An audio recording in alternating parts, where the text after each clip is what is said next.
Hello, my friends. We are going to jump right in today to talking about the 42-minute hour.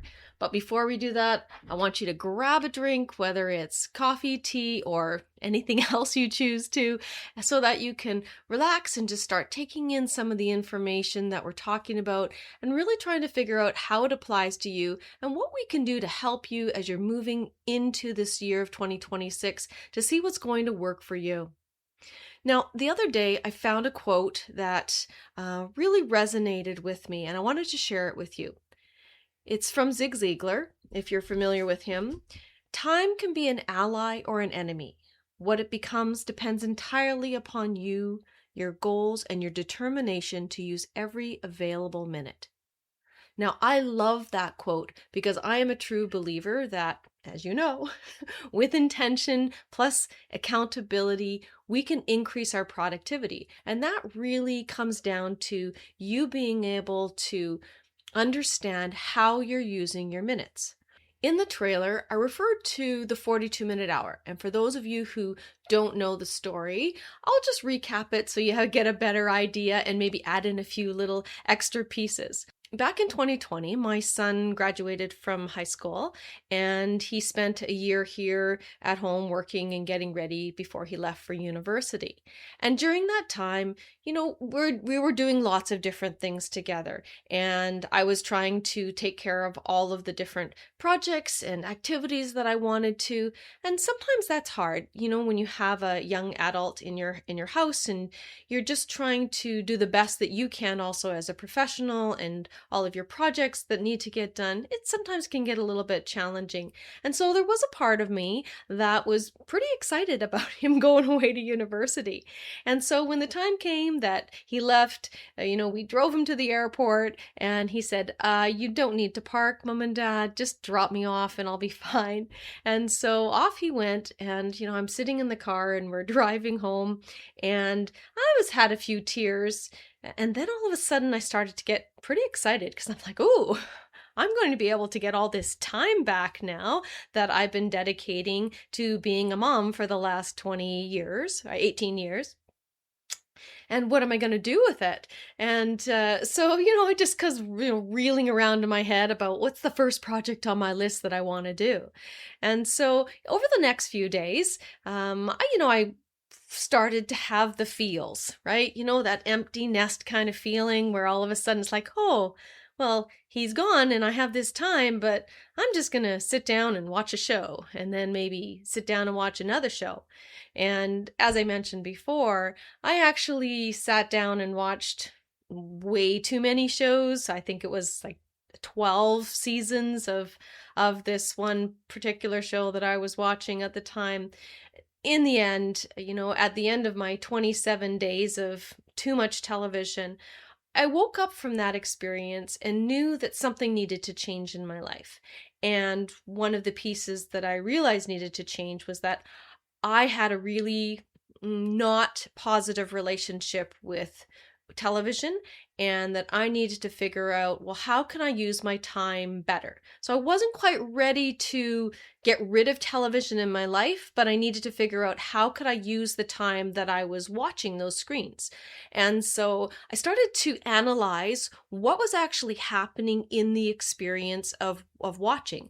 And I looked back at the programming and saw that for every show that I watched, they were approximately 42 minutes in length.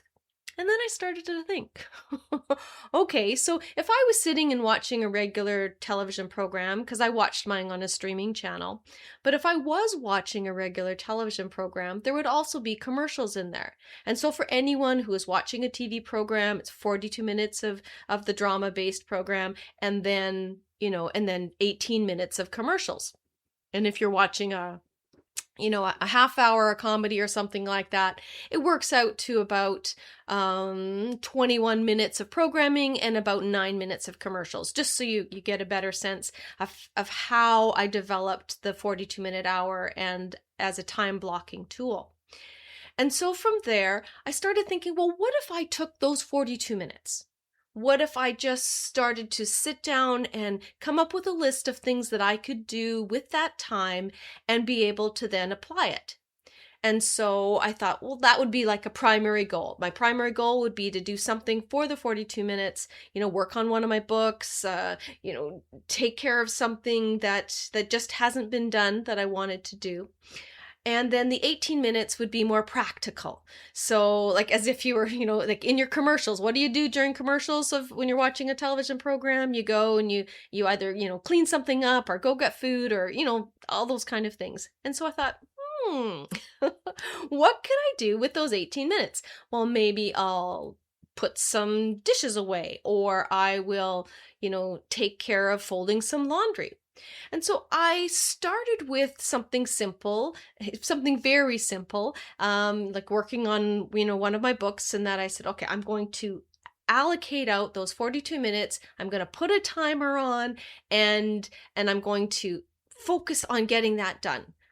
Well, I set the timer, I worked for the 42 minutes, and ding, all of a sudden, I completed something I hadn't actually been able to do for a while, for a long while.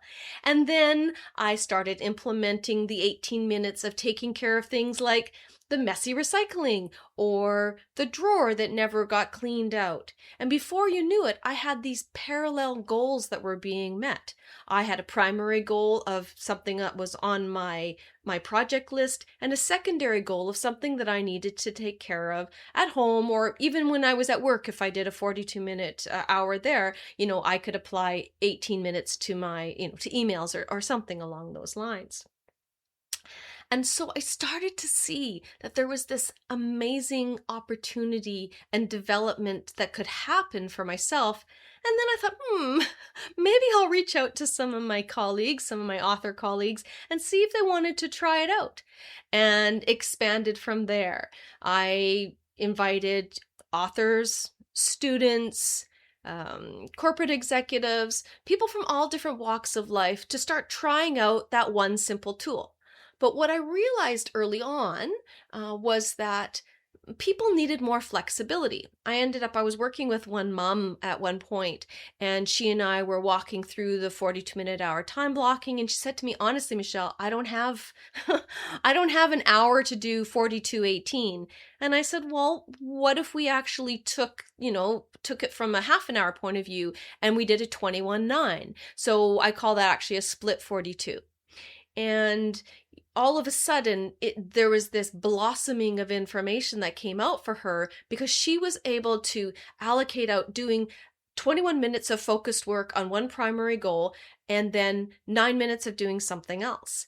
And as she started to work that system, she found that she was getting more and more done, but not just getting more and more done from a work point of view.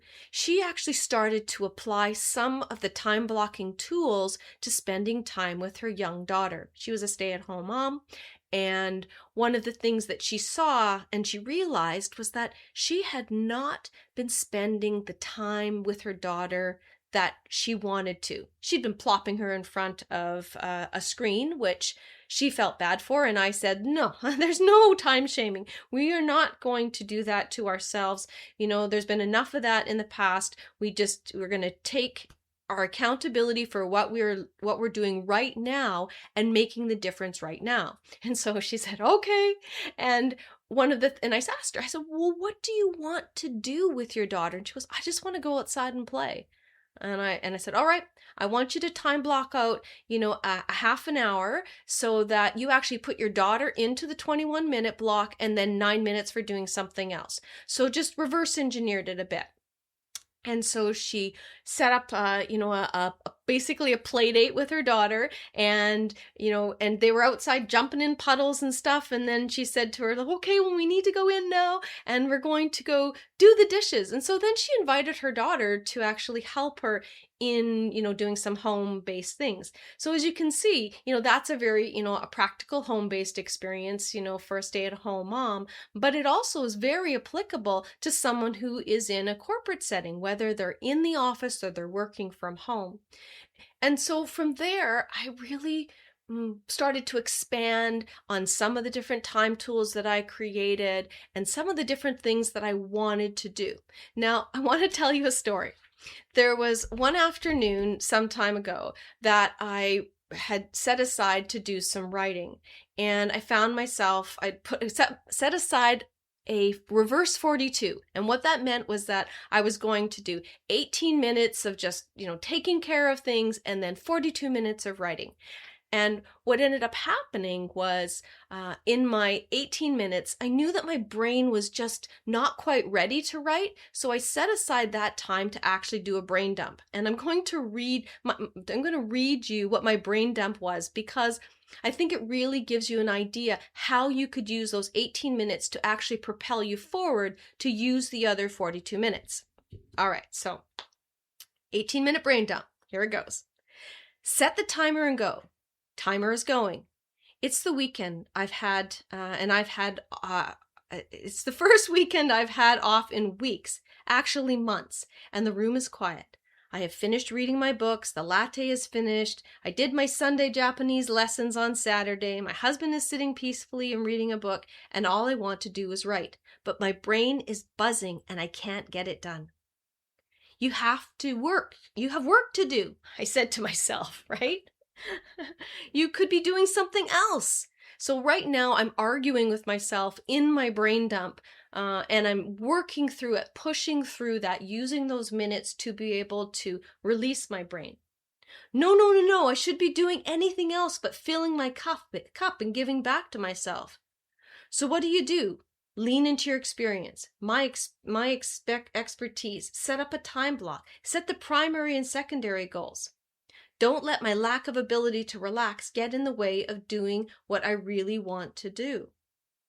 What do I want to do? I want to write.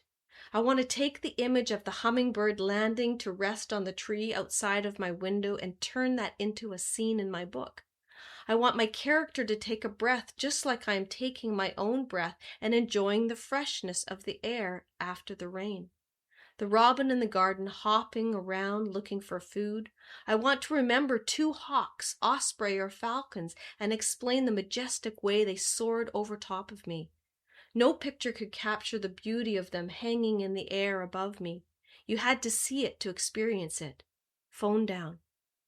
So as you see in this process, as I was writing and as I was really diving into my own emotional release to get to the next stage in the use of those other 40 minutes, I'm actually writing down, putting my phone down, telling myself what to do. And from there, I went on to complete my 18 minutes and then settled into 42 minutes of dedicated fiction writing for a story that I was working on at the time. So as you can see, there are possibilities that you can use the 42-minute hour as it is, 42 minutes of primary goal, 18 minutes of secondary goal, or do a reverse engineering, I call it my reverse 42, and do 18 minutes of secondary goal or 42 minutes of primary goal. And although it is simple in explanation, it is truly remarkable in its revelation of you being able to complete certain tasks on your own merits and your own timeline. I'd really like to invite you to try out one of these 42-minute hours, just one of the simple ones, or even if you had a split 42 where you only have a half an hour, set out some time blocking for yourself. Do some of these, set up 1 or 2 different 42-minute hours or reverse 42s and see what you can get done. I'd love to hear how you're actually being able to use some of the time blocking methods that I'm starting to introduce to you, and just to see what that's like and how you're going to manage your time going into 2026. Thank you so much for spending your time with me on this episode of Your Productivity Pulse. If today's conversation sparked a moment of action or reflection, I invite you to keep that momentum going.